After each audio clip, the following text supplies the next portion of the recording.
Greetings YouTube and welcome back to my channel. If you've been following the Two-Wheel Dreamer story so far, you'll know that my bike was stolen in France last summer and I'm now riding this replacement GS Adventure, which I'm enjoying very much. But since then there have been three words always on my mind, and that is security.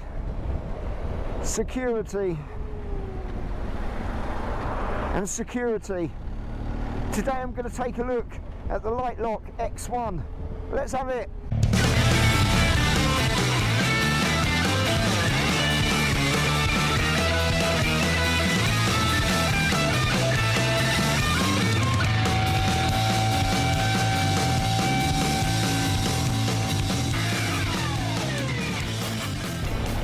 Yeah, so after the bike was stolen, I've been a bit paranoid, to be honest. It was such an inconvenience being stranded in France, and also, you know, the expense of having to get myself home and losing a tour with my son, which will be really difficult to reschedule. I'm just super paranoid about this one being nicked. So I bought myself a nice heavy chain which I've been using. I bought myself an alarmed disc lock that I've been using, but a lot of people in the comments on various videos have said what you need is a Litelok X1, and being a GS owner you can put it through the rear hub and make it as good as impossible to steal.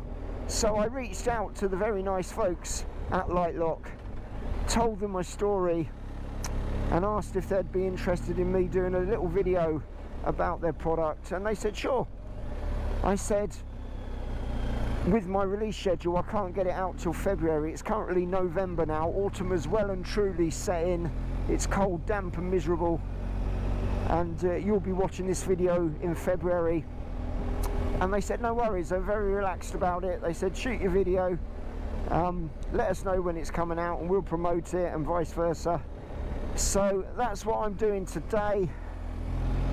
I'm going to park up, show you the lock, show you how I plan to use it, and then tell you about a link that will be down in the description that will get you a £10 discount should you decide you want to buy yourself one as well.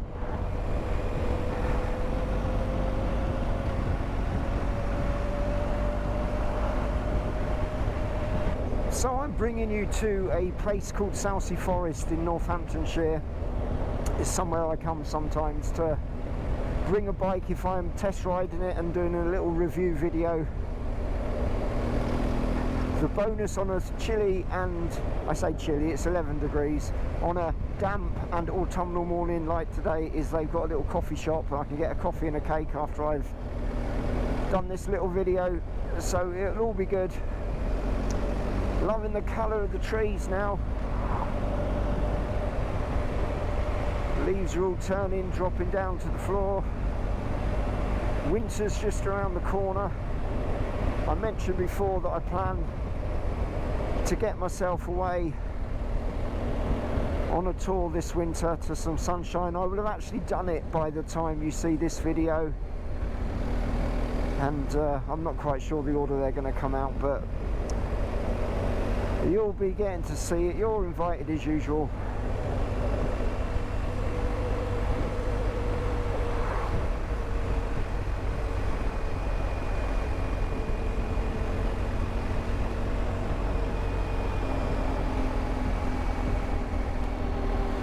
Okay, let's find somewhere to park up and take a look at the Litelok X1.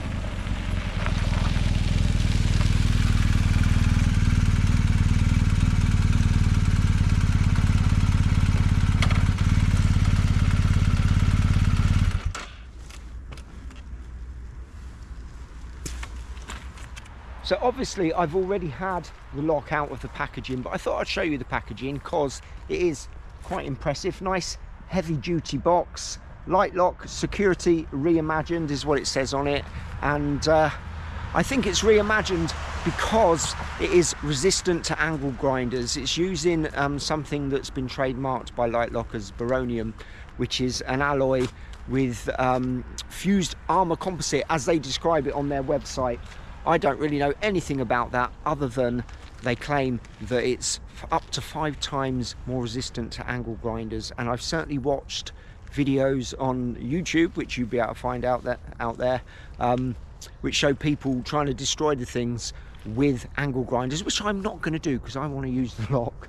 And it takes probably a couple of blades or maybe 3 blades to get through in about 10 minutes, which any thief on the side of the road is going to be reluctant to do. So it's that extra deterrent, I think. Let's have a look inside the box. So inside, the lock itself comes in a neoprene pouch, which will stop things getting scratched in your panniers or whatever, and keeps it nice and tidy and secure. It's not that heavy. I will flash up on the screen how heavy it is. It's certainly less heavy than carrying a big heavy-duty chain with you. It also comes with a spare key, 2 keys, 1 spare, which is in here, and a card inside which has a QR code on it, which just takes you to the website basically. So if I open it up, what we got is the lock itself. It looks very, very sturdy, certainly more sturdy than the kind of D-locks you've used to using on push bikes over the years. It's coated in some rubbery material. I don't think it's neoprene, but it's certainly going to resist scratching your bike. And what's particularly nice about this is instead of having to move a fiddly cover for the keyhole, it has a rubber or neoprene or something little seal, and you just push the key through that, and that keeps the grime out. Let's open it up and show you the connection inside. So yeah, as I mentioned, key is just going to go in there, turn it, and out it comes. What I like the look of is there are squared off edges here, unlike the D-locks of old that I've been used to for push bikes, etc., which will prevent them from turning. So once a thief has ground through 1 bar, they can't just twist it out of the way and get it off. They have to cut through 2, which makes it take twice as long, which is a good idea. So the comments on previous videos of mine since my bike was stolen people recommending to me getting one of these locks and putting it through the hub there. Okay, so my bike, when I bought it, it's come fitted with this hub protector that somebody's put in, which I think, apart from being an aesthetic thing, is supposed to protect the drive shaft and hub from damage. Certainly this is keeping any rocks away from it if you drop the bike. I'm a bit reluctant to take that off, to be honest, especially as it also, looking online, a dust seal may have been removed and discarded in order to fit that. So rather than take that off and cause myself a problem, I'm not going to be putting this through the hole there. Also, I think it would be a bit tight with the disc. So what I'm going to do when I fit it is put it through the wheel like this. And I'm going to put this on here like this, lock it into place. It'll be quick and easy. There we go, job's a good one. Now, I'm of the school of thought that if a thief really wants to take your bike, no matter what you do, they're going to get rid of it for you. You could chain it up multiple times, hide it, anything. Somebody will get it if they really, really want to, but it's all about deterrent and slowing them up, I think. And this is definitely going to slow them up. I really think it is. The fact they can't angle grind through that really quickly is a complete bonus. I think, to be honest, I would still probably, being as paranoid as I am now, will probably still use the heavy duty chain. So if I've got the Litelok through the rear wheel and then the chain attaching maybe to the frame here or something, physically around something, and then the disc lock the disc lock fitted as well, I think I'll be about as comfortable as I can possibly be when leaving the bike. So I don't think there's an awful lot left to say about this product, the Litelok X1. I think it's going to be as good a deterrent as you could possibly have when you park your bike up. At the time of me filming this, it's $149.99 on their website, and looking across Amazon and places like that, the price seems pretty constant. If you want to use the link below, you'll get a £10 discount. I think it's on orders over X amount, I don't know. Check it out. So please give the video a like if you did like it, and subscribe to the channel if you haven't already, and come and join me on some more adventures, and hopefully our bikes will be nice and secure. See you in the next one. Bye bye.